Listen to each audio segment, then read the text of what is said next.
Today I want to share something personal. A lot of people know why I started this and how it started, but what I've never shared is my personal connection to the mission and service.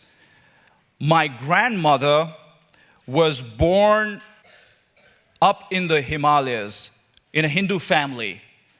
And my grandfather was taken prisoner of war, and he was in Japan in 1951. He comes back home, and at that time, my grandmother conceives and is pregnant with my father. But before my father is born, because my grandfather was so weak and frail that he passes away.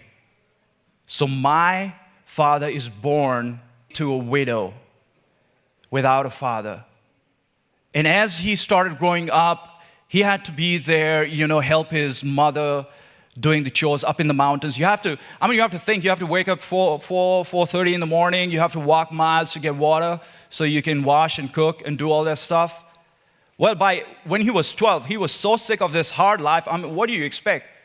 A child, he's not supposed to work, right? He's supposed to go to school. So at 12 years old, he just ran away because he found the life so hard.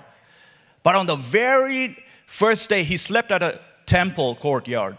The next morning, there was a gentleman who would pass that day, every single day. And when he saw this boy there, he said, "This boy does not belong here. What is he doing here? I've never seen him there."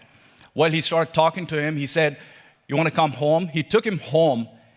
And long story short, he became his father and mentor.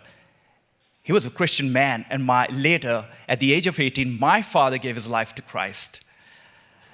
Forward, as an adult, my dad went back to his village, brought his mom down, who was still a Hindu, and before my grandmom died, she gave her life to Christ. Amen. And so that is so inspirational. I've grown up with these stories, hearing about the difficulty and what it means to be a widow. A lot of you maybe feel loneliness sometimes from time to time. Think in India, when you don't have a husband, you don't have value. Especially out in the remote places. I'm not talking about the cities.